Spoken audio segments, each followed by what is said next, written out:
C'est un Motzei Shabbat, le Baal Shem Tov demande à son cocher d'atteler les chevaux. Et après Havdalah, à la sortie de Shabbat, il prend avec lui des disciples. Il rentre dans le carrosse et il commence à voyager. Et les chevaux du Baal Shem Tov, ils avaient même pas besoin d'être guidés. Ils savaient exactement où aller. Ils commencent à, comme ça, traverser les forêts épaisses. On avait même le sentiment que le carrosse du Baal Shem Tov s'envolait. Ils traversent comme ça une grande distance. Et à un moment, ils commencent à ralentir. Ils arrivent dans un village. Ils s'arrêtent à côté d'une maison. Ils rentrent à la maison. Ils toquent à la maison. Il y a un homme qui ouvre la porte, un juif, il avait une sorte d'auberge de bar. Il y avait plutôt un bar à alcool, mais pas d'auberge. Et il les voit comme ça et ils lui disent Shalom Aleichem, bonjour, est-ce que vous pouvez nous héberger? Alors aujourd'hui, c'est vrai que on a tous des invités, mais plutôt pour manger, parce que pour dormir, aujourd'hui, il y a des hôtels partout, c'est plus accessible, il n'y a pas le danger qu'il y avait à l'époque. Mais avant, à l'époque, passer la nuit dehors, c'était un vrai danger. Que ce soit pour les animaux sauvages, pour le froid, pour toute autre raison. Donc, la mitzvah d'Achnasat Tochim d'avoir des invités, c'était même inviter les gens à dormir chez soi. Encore heureux qu'aujourd'hui on le fait encore. Mais aujourd'hui, c'est vrai qu'une personne qui a un petit peu les moyens, elle va plutôt prendre un hôtel. Et pour manger, elle se fait inviter dans le cas de Shabbat. Mais à l'époque, la mitzvah d'Achnasat Tochim, elle était beaucoup exprimée par le fait qu'on invitait les gens à dormir chez soi à la maison. Et donc, il lui demande, est-ce que vous avez où dormir pour nous? Il était le Baal Shem Tov avec ses disciples. Et il lui dit oui, bien sûr, c'est un homme très chaleureux qui les accueille. Il dit bien sûr, venez rentrer, écoutez, comme vous pouvez le voir, j'ai pas beaucoup d'argent, on vit dans la misère, mais vous êtes bienvenue, ici on fera tout pour vous accueillir comme il faut. Et il demande à ses enfants, il avait 2 garçons, de laisser leur lit, il leur prépare, et il prépare avec ce qu'il a pour leur donner de quoi manger. Et c'est vraiment très très peu, mais le Baal Shem Tov se montre très dur avec lui, c'est-à-dire pas de chaleur, pas de sourire. Vraiment, il est très exigeant avec lui. Et ça met mal à l'aise les disciples. C'est pas du tout l'habitude de leur maître de se comporter comme ça avec un autre, surtout une personne qui n'a pas tellement les moyens. Et le Baal Shem Tov, il va rester là-bas 1 ou 2 jours et il va se montrer avec lui très exigeant. Et la personne, à tel point qu'il a plus d'argent pour de quoi les nourrir, il va vendre les objets de valeur qu'il a à la maison pour en échange avoir de l'argent, acheter à manger, acheter du lait, etc. Et pendant ce séjour-là, il y a un homme qui s'appelle Ivan qui vient chez Moshe, il s'appelait Moshe, et il lui dit voilà, est-ce que tu as de la vodka pour moi? Il dit écoute, j'ai plus de vodka. Je peux voir, les tonneaux sont vides. Et il dit c'est pas grave. Il prend une goutte plus une goutte, et tu vois, une goutte plus une goutte, ça fait un petit verre, et il boit. Et au bout d'un moment, les frigos, si on peut appeler ça des frigos, c'est vide, il y a vraiment plus rien à manger, et l'homme, il est terriblement triste parce que même pour ses propres enfants, il a plus à manger. Et le Baal Shem Tov annonce que maintenant il va partir. Et lorsqu'il part, et bien sûr, il raccompagne la mitzvah d'Achnasat Tochim, Achnasat Tochim, c'est-à-dire faire rentrer des invités à la maison. La mitzvah, l'apogée de la mitzvah, c'est lorsqu'on raccompagne l'invité à la porte. Et donc lui aussi, il raccompagne le Baal Shem Tov et ses disciples à la porte. Et jusqu'à même le carrosse. Et avant de monter dans le carrosse, il dit, excusez-moi, j'ai pas eu le temps de vous demander, mais d'où est-ce que vous venez? Et il lui dit, le Baal Shem Tov lui répond, je viens de Medjibodj. Et il lui dit, de Medjibodj, vous venez, mais c'est la ville du Baal Shem Tov. Est-ce que vous pouvez lui demander une bénédiction pour moi? Et il lui dit, sache que je suis le Baal Shem Tov. Et il monte dans le carrosse et il part. Et l'homme, il reste bouche bée, il reste presque paralysé. Et il dit, quoi, j'ai eu le Baal Shem Tov chez moi à la maison et je l'ai pas accueilli comme il se doit, alors que maintenant il a tout donné. Et il rentre à la maison et il dit, les enfants, vous vous rendez pas compte la mitzvah qu'on a fait? Et les enfants, il crie, à la limite, il crie, mais papa, on a faim. Il dit, oui, mais c'est le Baal Shem Tov qu'on a reçu. Il dit, mais papa, on a faim, on n'a pas de quoi manger. Et il voit ses enfants demander à manger, et lui, il n'a pas de quoi leur donner. Il se met dans une pièce à côté, il commence à prier, à pleurer. Et il dit, Dieu, je t'en supplie, regarde, je fais le maximum, mais aide-moi, je t'en supplie, regarde, mes enfants, ils ont faim, j'ai plus quoi donner, j'ai vraiment plus rien, même la vache que j'avais, la maigre vache que j'ai tout sorti, je l'ai essoré. Et c'est le bon terme. J'ai plus rien. Qu'est-ce que je peux faire maintenant, s'il te plaît? Dieu, aide-moi. Et juste après, à peine il termine sa prière à Dieu, une prière qui venait du cœur, d'un cœur déchiré, on toque à sa porte. Qui toque? C'est ce fameux Ivan. Et Ivan, il aimait beaucoup Moshe. Ivan n'était pas juif, comme vous pouvez l'entendre à son nom, mais il aimait beaucoup Moshe parce que Moshe, c'était un aubergiste, mais qui était toujours intègre avec tout le monde, gentil avec tout le monde, accueillant, avenant avec tout le monde. Et lui dit, tu sais, Moshe, toi, tu m'as toujours accueilli. Eh bien, sache que moi, j'ai un trésor que j'ai caché quelque part. Mais par contre, j'ai envie de te le donner à toi, mais uniquement après que je meure. Et Moshe, il connaît, il va, c'est un ivrogne, il dit, bon, il parle rien du tout. Il dit, non, non. Il dit, j'ai un gendre qui s'appelait Sergei, mais il est très méchant avec moi. Et donc, j'ai pas envie de le donner à lui, mais j'ai envie de le donner à toi. Et il dit, mais par contre, tu le prendras une fois que je serai parti. Mais viens, je te montre c'est où l'endroit. Il va avec lui, il le suit, il monte dans un maigre carrosse, il rentre dans la forêt, et dans la forêt, il lui montre l'indication, il voit un arbre, il dit, voilà, tu vois, sous cet arbre-là, ici, il y a le trésor. Et il creuse, effectivement, il y a un trésor. Il lui dit, mais par contre, tu attends que je meure pour le prendre. Et vous voyez pas que, quelques jours après, le gendre de Ivan vient annoncer à Moshe que son beau-père, il est mort. Il est décédé. Et que c'est même lui qui l'avait presque battu à mort. Et donc, dans cette tragédie, Moshe, il devient très très riche grâce à ce trésor-là. Et entre-temps, du côté du Baal Shem Tov, le Baal Shem Tov a réuni ses disciples en leur disant, vous êtes tous étonnés de mon comportement avec ce pauvre juif-là. Et lui dit, sachez que j'ai vu dans le ciel qu'il avait un grand trésor qui l'attendait, mais qu'il ne réclamait pas. Jamais il priait à Dieu, jamais il criait vers Dieu en disant, Dieu, s'il te plaît, donne-moi. Dieu, j'ai besoin. Il était toujours content de sa situation. Il était content, il se contentait de ce qu'il avait. Donc dans le ciel, il y avait son trésor, mais on disait, mais il n'en a pas besoin, il ne le réclame pas. Dis-moi, donc moi j'ai décidé d'aller chez lui et de vraiment de prendre tout ce qu'il avait pour qu'il arrive à une situation où il n'a plus le choix de prier à Dieu. Et c'est exactement ce qui s'est passé. Cet homme-là, par la suite, il s'est rapproché du Baal Shem Tov et c'est devenu un grand disciple du Baal Shem Tov. Toute cette histoire, c'est une introduction par rapport à la paracha de Vayera. La paracha, elle commence, Vayera elav Hashem beloné Mamré, Dieu apparaît à Abraham, à Eloné Mamré, Ve'u Yoshev Petach Haoel Kechom Hayom, et Abraham, il est assis devant la porte de sa tente dans une journée particulièrement chaude. Rachid explique, nous sommes au 3e jour de la Brit Mila de Abraham Avinu. Le 3e jour, c'est là où ça fait le plus mal. Et donc Dieu a fait en sorte de faire sortir de faire en sorte qu'il fasse très chaud ce jour-là. Comme ça, les gens ne sortent pas dehors sous le soleil du désert. Et comme ça, Abraham Avinu n'a pas besoin d'accueillir des invités. Et ce qui se passe, c'est que justement à ce moment-là, Dieu apparaît à Abraham Avinu pour lui annoncer qu'il allait... Dieu, il apparaît à Abraham Avinu, et au même moment où Dieu apparaît à Abraham Avinu, Veine Shlosha Anashim, il y a trois personnes qui s'approchent de la tente, qui passent vers la tente de Abraham Avinu. Et là, à ce moment-là, Abraham Avinu, il dit à Dieu, attends, patiente un instant, je vais aller recevoir les invités. De là, on apprend que recevoir des invités à la maison, c'est plus important que recevoir la shrina, recevoir Dieu en personne. Parce que Abraham Avinu, il était avec Dieu, il a dit à Dieu, un instant, j'ai des invités à m'occuper. Et donc, cette midala de chesed, cette midala de bonté, on la tient d'Abraham Avinu. Il y avait une histoire avec une personne qui avait dit à son rabbi qu'il a un problème il a du mal à avoir des invités à la maison. Lui voudrait absolument avoir des invités à la maison. Le problème, c'est que sa femme, n'aime pas recevoir à la maison des invités. Et lui, ça le rend triste, parce qu'avoir des invités à la maison, c'est recevoir Dieu. Et donc, son rabbi lui a répondu, il lui a dit, il y a écrit que lorsqu'il y a le shalom bayit, lorsqu'il y a la paix dans un couple, à ce moment-là, Dieu, il réside dans le couple. Lorsque l'homme et la femme sont en bons termes, et qu'il y a du respect, il y a de l'entente, à ce moment-là, Dieu, il réside dans ce couple-là. Et c'est pour ça qu'on dit que la Gemara, elle dit, c'est Radmeir, qui dit que quand la femme, le fait de faire des cadeaux à la femme, eh ben, ça, c'est le meilleur moyen d'avoir une bonne parnassa. Maintenant, et son rabbi lui dit comme ça, il y a écrit par rapport à Avraham Avinu, que lorsqu'il a reçu les invités, il était en train de parler avec Dieu. Et que recevoir des invités, c'est plus important que la présence divine. Et donc, ça veut dire que même si tu as des invités à la maison et que ça va engendrer des problèmes de shalom bayit, il faut avoir quand même des invités à la maison. C'est plus important, même s'il y aura des petites disputes. Après, t'inquiète pas, les choses, ils vont s'avancer. D'ailleurs, c'est dans cette paracha-là qu'on parle de l'histoire de Sodome et Amora, qu'on appelle communément Sodome et Gomorre, où il y a la destruction, et il y a la femme de Lot, à qui l'ange prévient ne te retourne pas, elle se retourne, elle levait une statue de sel.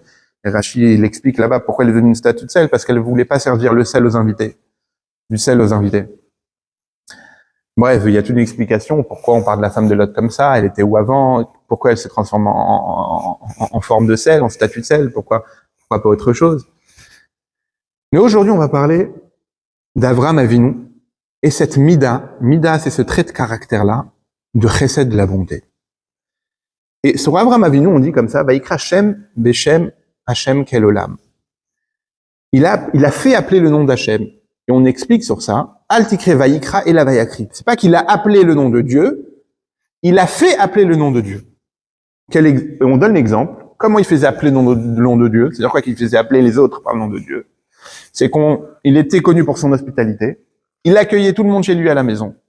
Tous les passants. Et il leur donnait à manger comme il fallait. Du vin, comme on le voit avec les anges. Il leur donne du beurre, il leur donne du pain, il leur donne même de la viande. Bref, il y a eu le temps d'écart entre les deux. Et à la fin, il leur disait, maintenant que vous avez bien mangé, il faut bénir Dieu. Et les gens disaient, mais on ne croit pas, nous, en Dieu. On ne veut pas bénir Dieu. On croit aux idoles, on croit à telle chose, mais on ne veut pas bénir en Dieu. Et là, Avraham Avinu leur disait, vous voulez pas bénir, il n'y a pas de problème. Dans ces cas-là, on va faire le compte, vous avez bu tant et tant de vin, vous avez mangé tant et tant de viande, vous avez mangé tant et tant, et ça vous fait tant et tant. Et il donnait une somme assez lourde. Et là, à ce moment-là, tout le monde disait, bon, d'accord, c'est quoi déjà la prière? Et comme ça, tout le monde faisait Baruch. C'était Baruch Kel Olam Shachanu Mishelo. Béni le Dieu du monde qu'on a mangé de sa nourriture à lui, de lui. Et donc, à ce moment-là, c'est comme ça que on disait qu'Abraham, il a fait résider le nom de Dieu. Lorsqu'on voit ça, on peut se dire, vous savez, en Israël, il y a eu beaucoup le débat sur ce mot qu'on appelle kfiya datit. Kfiya datit, ça veut dire imposer la religion. Je parle pas d'autres religions, je parle même dans le judaïsme même, il y a certaines personnes qui sont très très progressives, très loin, etc. Ils veulent pas que dans leur ville il y a des synagogues ouvertes, etc. Ils appellent ça kfiya datit, tu m'imposes ta religion. On peut poser cette question-là même sur Avraham Avinu. A priori, Avraham Avinu, il impose sa religion aux autres. Donc, qu'est-ce qu'il gagne ici? Et en plus de ça, la personne qui va bénir Dieu, elle le fait pas avec Lev Shalem, elle le fait pas avec un cœur entier, elle le fait parce que elle veut pas payer. Donc, elle y pense pas vraiment. Donc, qu'est-ce qu'il a gagné ici? En quoi ça va servir que tu vas dire à une personne bénis Dieu? Il va dire, ok, je bénis Dieu, c'est bon, c'est terminé, c'est bon, c'est gratuit, allez hop, je pars. T'as gagné quoi dans l'histoire? Et sur ça, on dit que, comme ça, Avraham Avinu, il a fait répandre le nom de Dieu. Et sur cela, on ramène un din, une loi, une halakha dans la Torah, par rapport à une femme qui est en instance de divorce et que le mari refuse de lui donner le get. Le get, vous savez, c'est cet acte de divorce, l'acte du divorce. Et ça arrive, et aujourd'hui encore, malheureusement, il y a quelques personnes qui veulent faire souffrir leur femme ou ex-femme, et donc ils font retarder le divorce, le get, ils font tout pour ne pas le donner, etc. Donc il y a des mesures qui sont prises par le Beit Din envers ces personnes-là, parce qu'on peut pas faire souffrir une femme comme ça. Et surtout que la femme, elle peut pas se remarier tant qu'elle a pas son guet, sinon elle devient échetiche, la femme déjà d'un homme, et si elle a des enfants, et ben les enfants seront des mamzerim. Et concrètement, qu'est-ce qui se passe? Le Rambam il dit qu'une personne qui refuse de donner le guet, le Beit Din, donc le tribunal rabbinique, kofin oto ad shomer rotse ani, le force par des moyens physiques, jusqu'à que par lui-même il va dire rotse ani, je veux donner le guet, et il donne le guet. Donc on va utiliser des moyens forts, jusqu'à qu'il va dire ok d'accord c'est bon, arrêtez de me faire mal, je vais donner le guet. A priori il y a une question ici. C'est-à-dire quoi? Il va donner le guet. Comment il peut dire rotse ani, je veux? Il veut pas, il le fait parce que tu le forces. Mais si tu le forces pas, si tu le tortures pas entre guillemets, il va pas le faire. Donc pourquoi tu dis rotse ani? Et sur ça on explique qu'en réalité, du moment qu'un Beit Din il a décidé que la femme elle doit divorcer et que la femme elle doit recevoir son guet, elle doit recevoir son guet. Et donc un juif qui est attaché à la Torah, pas parce que lui se sent attaché à la Torah, mais parce que son essence même elle est attachée avec Dieu et la Torah c'est une seule chose. Et la semaine dernière, on a expliqué toute la force de la émouna, de la croyance du juif, comment elle est incorporée en lui, elle est inclue en lui, il peut pas s'en détacher, il peut pas s'en défaire. À ce moment-là, lorsque le Beit Din il décide que telle femme, elle doit recevoir son guet, Donc quand l'homme, il va dire Rotséani, on va le frapper pour qu'il l'accepte, il dit je le veux. En réalité, il exprime sa vraie essence, son judaïsme en lui, qui reconnaît que oui, il faut donner le guet parce que le Bedin a décidé que je dois donner le guet. Et donc c'est pas la forme qui compte, si je puis dire, c'est le fond. Et donc c'est le fond qui est à l'intérieur de lui qui est juif et qui est attaché avec la Torah et que la Torah elle a donné le pouvoir au Bedin de trancher quelque chose. Si le Bedin il a tranché et qu'il faut donner le guet, alors on donne le guet et le guet il est valide de cette manière-là. Qu'est-ce que ça veut dire? Ça veut dire qu'ici on apprend que quoi? Que même une personne qui te dit je crois pas, en réalité elle croit. Vous savez qu'on propose aux gens de faire les de mettre les téphilines, ce qu'on appelle mifsaïm, de faire des campagnes pour que les gens mettent les téphilines dans la rue ou chez eux ou ailleurs, à la maison, au magasin. En France, on n'a pas tellement ce problème-là, mais en Israël, souvent il y a des gens qui vont vous répondre je crois pas. Et la réponse que les jeunes bachourim, les jeunes étudiants yeshiva qui répondaient, ils disent moi aussi je crois pas. Et la personne dit quoi, toi aussi tu crois pas? Il fait oui, moi je crois pas que toi tu crois pas. Pourquoi? Parce qu'un juif, dans son essence même, il est attaché à Dieu, il croit en Dieu. Ah, ça se voit pas. Ah, il va faire tout le contraire pour. Mais dans le fond, et on l'a prouvé, on le voit, et ça se voit, qu'au fond, il est attaché, il veut pas se séparer de Dieu. Seulement, il faut sortir cette chose-là de l'intérieur de lui. Et maintenant, on revient à Abraham Avinu. Je comprends pour les juifs. D'accord? Même si à cette époque-là, on est avant Matan Torah, on n'a pas encore reçu la Torah, il n'y a pas le guéder, c'est-à-dire la définition du mot juif. Et si on parle, il recevait chez lui de toute origine, toute religion, Pour ces gens-là, ils n'ont pas forcément à l'intérieur en eux cette connexion avec Dieu. Donc est-ce que ça sert, ça? Donc la question elle revient chez Abraham Avinu. À quoi ça sert que tu imposes aux gens ta croyance à toi? Et même si à la fin ils vont terminer par dire oui je crois en Dieu, mais c'est en réalité c'est juste pour se débarrasser, de pas payer. Donc à quoi ça sert tout ça? Là il y a un livre qui s'appelle le Yefet Toar. C'est une explication sur le Midrash Rabbah. Il explique qu'en réalité, Abraham Avinu, il faisait pas ça pour les autres. Il faisait ça pour lui. C'est-à-dire quoi pour lui? Il voulait se rendre quitte du fait que dans sa maison, on bénit Dieu. Vous savez, c'est comme ces parents parfois qui disent à leurs enfants, tu fais ce que tu veux dehors, mais ici à la maison, c'est comme ça, et c'est ça le règlement. Et lui, il explique qu'en réalité, Abraham Avinu, c'est ce qu'il voulait faire. Il voulait que dans sa maison à lui, on loue Dieu, on bénit Dieu après avoir mangé. Or, le rabbi pose une question sur cette explication-là. Concrètement, s'ils l'ont arnaqué, ça veut dire si quand ils le disent, ils sont pas sincères, qu'est-ce qu'il a gagné, Abraham Avinu? Toi, tu veux te rendre quitte que voilà, dans ta maison, on fait ça, oui, mais ce qu'ils disent, c'est du mensonge. Ils le disent pas forcément, ils le disent pas avec eux. Et à part ça, c'est dur de dire sur Abraham Avinu qu'il a fait ça pour se rendre quitte. Parce que le Midrash, il dit quelque part d'autre que Dieu, il a dit sur Abraham Avinu, par les actions d'Abraham Avinu, c'est comme si qu'Abraham Avinu, il est associé avec moi d'avoir construit le monde. Pour les mots exacts, je te considère comme si tu es avec moi associé dans la création du monde. Pourquoi? Moi, mon nom n'était pas connu parmi les créatures, et toi, Abraham Avinu, tu as fait connaître mon nom. Donc ici, ça tient pas les mots de Yefet Toar. Pourquoi? Parce qu'on voit que Dieu il considérait que ce que Abraham Avinu il a dit, c'était oui vrai. Et donc sur ça, on a besoin d'une autre explication. On ramène l'histoire. Pour comprendre ça, on peut comprendre à travers l'histoire des Meraglim. Les Meraglim, c'est les explorateurs. Avant de rentrer en Israël, Moshe, il envoie des explorateurs pour explorer la terre, si elle est bien ou pas, si elle est bonne ou pas, si elle sera habitable ou pas, si elle est facile à conquérir ou pas. Il envoie 12 explorateurs. Sur les 12, il y en a 10 qui reviennent, enfin les 12 reviennent, mais il y en a 10 hors Yehoshua bin Nun et Caleb ben Yefouné. Ils arrivent et ils disent, les amis, c'est une catastrophe. La terre qu'on nous a dit d'aller conquérir, il y a des géants. On pourra jamais, on va se faire écraser comme on était comme des fourmis à leurs yeux. Ils ramènent des fruits gigantesques. Et ils disent, mais où est-ce que Moshe, tu nous as amenés? À ce moment-là, l'assemblée qui entend ça, il commence à pleurer. Et Moshe Rabbeinu, à ce moment-là, il s'énerve. Et il commence à crier sur les explorateurs. Il commence à leur dire, Iplou pigrechem, bamidbar azé, Iplou pigrechem. Dans ce désert-là, vous allez creuser vos tombes. Donc le ton de Moshe Rabbeinu commence à changer. il est dit des mots très durs avec eux. Et qu'est-ce qu'on voit juste après?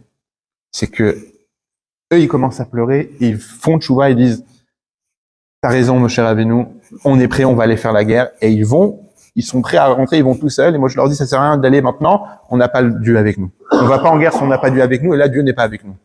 Et ils sont partis, ils sont fait massacrer. Mais concrètement, de cette histoire-là, qu'est-ce qu'on voit? On voit, alors, c'est pas le sujet, mais une question qui vient toujours. Comment ça se fait qu'ils ont eu peur des géants? Comment ça se fait qu'ils ont eu peur de rentrer en Israël? Après tout ce qu'ils ont vu, la main de Dieu, ils ont une émouna envers Dieu, ils ont une confiance envers Dieu. De quoi ils ont peur? Ils ont vu ce que Dieu il a fait en Égypte aux Égyptiens. Pourquoi de eux, ça va être différent? Alors, il y a l'explication, Al-Pi Chassidout, qui voulait rester dans le désert, parce que dans le désert, ils étaient déconnectés spirituellement du monde. Et ils voulaient rester déconnectés du matériel, rester dans le spirituel. Mais Al-Pi Pshat, selon le Pshat. On peut dire qu'en réalité, la Torah, elle précise là-bas, quand ils sont partis explorer le désert, qu'il y avait des géants. Et donc, le fait qu'ils ont vu des énergumènes différents de ce qu'ils avaient toujours vu jusqu'à présent, ils se sont dit peut-être qu'avec eux, Dieu, il n'aura pas le même pouvoir. Et c'est pour ça, c'est Al-Pivchat, c'est aussi ce qui leur a fait peur. Mais on a toujours besoin de l'explication. On referme cette parenthèse-là et on revient au comportement de Moshe Rabbeinu. On voit que le fait que Moshe, il était dur avec eux, il leur a dit des mots durs, ça leur a cassé leur coquille et ça leur a sorti ce qu'ils avaient à l'intérieur d'eux, ça leur a ressorti le pintéléide, le point juif qu'ils ont à l'intérieur d'eux. Comme un œuf. Un œuf, par exemple. Je peux pas extraire ce qu'il y a à l'intérieur de l'œuf si je casse pas la coquille. Je suis obligé de casser la coquille. Il n'y a pas d'autre moyen. Je peux pas ni la couper, je peux pas l'enlever, je peux pas la frotter jusqu'à qu'elle va s'effacer. Je suis obligé de casser la coquille pour ce qu'il y a à l'intérieur de l'œuf. La même chose. Ce que Moshe Rabbeinu, il a fait, il a cassé leur coquille avec des mots durs, mais en étant avec eux très durs, à ce moment-là, ça leur a sorti la pnimut, l'intérieur qu'ils avaient à l'intérieur de, leur essence de juif qu'ils avaient à l'intérieur d'eux. Et on raconte une histoire. Alors, il y a une histoire que j'ai entendue de l'aïeul, enfin, du petit-fils avec qui ça s'est passé. Il était avec moi à l'Yeshiva, à Brunois, c'est un Israélien. Et le père du grand-père de son grand-père, donc arrière-grand-père, il n'avait pas d'enfant. Et c'est un chassid de Tzanz. Il y a plusieurs courants chassidiques. Et un des courants, c'était la chassidoute de Tzanz, qui venait de la ville de Tzanz. Et le rabbi là-bas, c'était le Divrei Chaim. On l'appelait le Divrei Chaim sur le livre qu'il a écrit. Et la personne en question, elle est partie voir le rabbi. Elle a dit au rabbi, je quitte pas votre chambre, votre pièce, votre bureau, tant que vous me donnez pas une bracha, que je vais avoir un enfant. Le rabbi lui demande de quitter. Il lui dit, non, je quitterai pas d'ici tant que vous me promettez pas que je vais avoir un enfant. Ils avaient attendu, lui et sa femme, pendant très longtemps, ils avaient toujours pas eu d'enfant. Et il dit, je quitterai pas cet endroit-là tant que j'ai pas d'enfant. Et le rabbi lui dit, tu sors d'ici, et il veut pas. Et écoutez bien, hein, c'est le petit-fils qui raconte ça. Le rabbi s'est levé, il lui a tiré un côté de la barbe très très fort. Et il a eu très très mal, et il l'a sorti dehors. Concrètement, il a eu un enfant, qui s'appelait Yosef Yitzhak. Et non seulement il a eu un enfant, mais tous ses arrière-petits-enfants jusqu'à aujourd'hui, notamment le garçon qui était avec moi à l'Yeshiva, c'est une famille très respectable, et une famille vraiment où tous les enfants sont tous des rabbanim, sont tous vraiment des personnes très très importantes. Et il lui raconte cette histoire-là. Et en rapport justement avec cette sikha-là. Que quoi? Si tu veux donner la bénédiction, pourquoi tu la donnes pas dès le départ? Mais en réalité, il fallait passer par une étape de cassage, entre guillemets. On appelle ça un bitouche. De casser pour pouvoir après recevoir. Alors des fois, il faut prendre des grosses claques physiques dans la vie pour sortir la bracha qui va venir après, qui est cachée.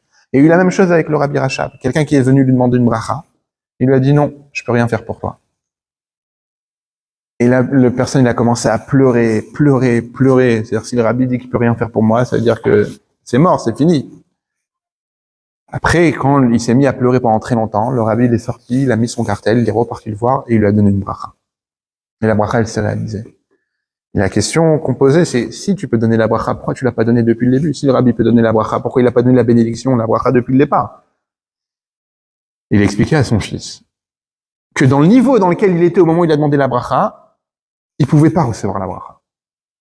Mais quand il s'est mis à pleurer de désespoir, il a créé une fissure à l'intérieur de lui, et cette fissure-là, elle lui a permis de recevoir la bracha. Comme il y avait, je pense, c'était le Admour de Kotz qui disait En davar shalem milev shavour. Il n'y a pas un cœur aussi plein, aussi complet, aussi entier qu'un En davar shalem. Il n'y a pas une chose aussi entière qu'un cœur brisé. Lorsqu'un cœur il est brisé, je parle pas de chagrin d'amour, je parle des histoires dures de la vie. À ce moment-là, ça devient un cœur entier.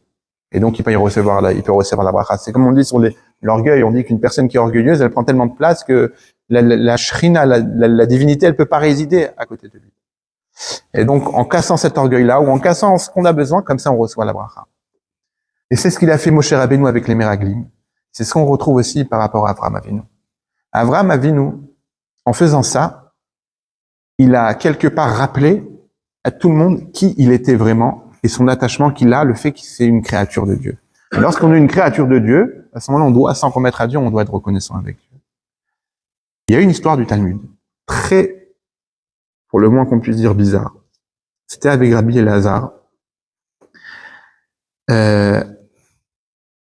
qu'il il est arrivé dans une ville où tout le monde est sorti pour l'accueillir. Il a vu une personne et il lui a dit « Oh là là, qu'est-ce que tu es moche !» Et la personne, elle a répondu, il lui a dit « Mais pourquoi tu me dis ça à moi ? Dis ça, c'est lui qui m'a fait. » Et ensuite, il s'est excusé. C'est une histoire, si on n'a pas la chassidut qui nous l'explique, on comprend rien à cette histoire-là. De un, ça te change quoi que la personne, elle est moche ? De deux, ça te change quoi que tu vas lui faire la remarque ? Et de trois, comment un homme comme Rabbi Elazar, on parle pas ici d'un délinquant, d'une personne qui a insulté les gens dans la rue, d'un niveau de Rabbi Elazar, il va se dire ça sur une personne. Donc quand on voit cette histoire-là, on se dit cette histoire-là, elle est quelque part métaphysique, c'est-à-dire elle symbolise quelque chose. Et en réalité, Rabbi Elazar, quand il a vu ça, effectivement, il lui a dit « Combien tu es vide ?» Dans les mots en hébreu, c'est « Reka kama mechoarata ». C'est « tu es vide ». Et en lui disant « tu es vide de mitzvot », quand je te vois, je vois une personne qui est vide de mitzvot. Et là, la personne, elle lui a dit « Tu me dis ça à moi, demande ça à celui qui m'a fait, demande ça à mon créateur ». Et quand il lui a répondu cette réponse-là, il lui a dit « Excuse-moi de t'avoir dit ça ». Et si on traduit le dialogue spirituellement, c'est qu'il a vu cette âme-là, il lui a dit « Mais tu es vide de Torah et de mitzvot, tu es rien. Même briotte, c'est des créatures. Même une simple créature, on a du mal à t'appeler avec. » Et lui, il a répondu « Demande à mon créateur. » C'est pourquoi demande à mon créateur. En disant ça, il lui a dit « Je suis toujours attaché avec Dieu. J'ai toujours cet attachement-là avec Dieu. » Et ensuite, Rabbi Elazar, il s'est excusé. Il a reconnu. Mais ça veut dire que cet homme-là, il avait besoin qu'on lui brise par une telle proclamation en lui disant « Mais t'es moche, t'es rien, t'es vide. » Et à ce moment-là, il y a la reconnaissance qui est à l'intérieur de lui, qui s'est exprimée. Il dit « Non, je suis pas vide. Non, je suis pas les mitzvot. Non, regarde, je suis un juif, je suis attaché à Dieu. Donc pourquoi tu dis que je suis vide ?» Ce qu'Avraham Avinu, il a fait avec ces gens-là, quand il avait des invités, c'était une forme de ça. C'est pas qu'il les imposait. Il leur a dévoilé leur lien avec Dieu de par le fait même qu'ils étaient des créatures. Le fait même d'être des créatures, donc tu appartiens à Dieu. Donc tout ce qui est là, aussi, ça appartient à Dieu. Ça, c'est une des parties qu'on voit. Et on va terminer aussi sur un autre aspect d'Avraham Avinu. On a demandé la semaine dernière pourquoi la vie d'Avraham Avinu commence à partir de 75 ans. Pourquoi on ne lui parle pas avant de lui? On connaît tous l'histoire d'Avraham Avinu qui a cassé les idoles. Donc, si on prend un petit peu le profil d'Avraham Avinu, on voit une personne déterminée, voire même extrémiste, puisque quand elle n'est pas d'accord avec quelque chose, elle casse. Pour lui, elle casse les idoles. Mais juste après ça, tout ce qu'on raconte d'Avraham Avinu, on voit une autre personne. On voit une personne gentille. On voit une personne qui va se prosterner en face des Bénéchettes. On voit une personne qui va dialoguer avec Avimelech, un roi qui était hostile envers lui. On voit tout le contraire du Abraham qu'on a connu, qu'on nous définit comment il était lorsqu'il était à Haran. lorsqu'il était à Ur Kasdim, avant qu'il aille à Haran. De là, on apprend qu'Avram Avinu, après surtout le dévoilement de Dieu, il s'est remis en question. Il s'est dit, peut-être la méthode que j'utilise jusqu'à maintenant de briser les gens, elle marche pas. Et d'ailleurs, il le constate. Parce que quand il quitte la première fois Ur Kasdim, à Lech Lecha, il est avec qui? Qui est-ce qui est avec lui à ce moment-là? Que sa femme et son père. Personne d'autre. Et là, on peut apprendre que son père, qui vendait des idoles, il a fait teshuva. Il a rejoint Avram Avinu. Mais concrètement, qu'est-ce qu'on voit d'ici? On voit que tout ce qu'il a fait pour diffuser la divinité jusqu'à présent, ça n'a pas marché parce qu'il y a personne qui l'a suivi. Mais dès qu'il change de méthode, dès qu'il commence à donner à manger aux gens, dès qu'il commence à faire ce qu'on a dit aujourd'hui, c'est-à-dire ces moyens-là, je te donne à manger, tu reconnais Dieu, etc., eh ben, la Torah elle dit, va nefesh asher asu becharan, lorsqu'il a quitté Haran, il écrit, va nefesh, et les âmes qu'ils ont fait à Haran. C'est qui? C'est tous les convertis que Abraham Avinu, il a fait avec lui, il a emporté avec lui à Haran. Et de là, on voit que Abraham Avinu nous montre un chemin. Si tu veux influencer sur les autres, c'est pas en étant dur, c'est pas en cassant les autres que tu vas marcher, c'est pas en étant un extrémiste que tu vas réussir. Non. C'est en allant avec les gens, en étant gentil avec les gens, même en leur donnant en mangeant. Il y avait le fils de Rabbi Souché de Vilmovski, qui habite à Kerat Gat. Un jour, il est rentré dans un Bet Rabad, il a vu qu'il n'y avait pas de café et qu'il n'y avait pas à manger. Il a dit, si c'est pas un Bet Rabad.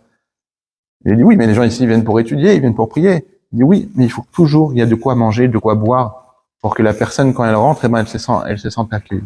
Comme Abraham Avinu. Abraham Avinu, concrètement, quand il a utilisé cette méthode-là, de recevoir les gens, de leur donner à manger, eh ben, ça a marché. Et c'est pour ça que Dieu lui a dit, toi, avec moi, eh ben, t'es mon choutaf, t'es mon associé pour la création du monde. Parce que cette méthode-là, eh ben, elle fonctionne. Lorsqu'on est gentil avec les gens, lorsqu'on va avec les gens et pas qu'on casse tout et qu'on montre, ça, c'est de la méthode. C'est aussi une des raisons pourquoi la Torah, elle raconte pas l'histoire d'Ur Kasdim. Alors qu'il y a d'autres parties, si on peut qualifier de violentes, qui sont racontées dans la Torah. Lorsque Moshe Rabbeinu, eh ben, il voit un Égyptien frapper un Juif, il y a toute une histoire, parce qu'il avait pris la femme de ce Juif-là, il avait envoyé travailler dur pour pouvoir prendre sa femme quand il n'est pas là. Et lorsqu'il est rentré, il s'est aperçu que le mari s'était aperçu, il a voulu le frapper pour le tuer, pour pas qu'il le dénonce. Et Moshe Rabbeinu, il a vu ça, et il lui a dit, et il l'a tué. Donc, et la Torah, elle nous raconte cette histoire-là, pour nous montrer, qu'est-ce qu'on apprend de là, que lorsqu'un Juif il est en danger, ben il faut lui venir en aide, surtout quand on parle ici d'une histoire d'injustice. Mais l'histoire d'Abraham Avinu qui casse les idoles, ça aurait pu être aussi une belle histoire. Mais la Torah, elle raconte pas. C'est seulement additionnée dans le Midrash. Si ça fait partie de la Torah, mais c'est pas dans les mots mêmes de la Torah. Pour nous montrer que le derrière qu'on doit retenir, le chemin, la manière qu'on doit retenir la méthode d'Abraham Avinu, c'est sa méthode qu'il a pris une fois qu'il a quitté tout, c'est-à-dire celle de Havat Israël, celle du Chesed, celle de la bonté, et c'est comme ça qu'on devient Abraham Avinu.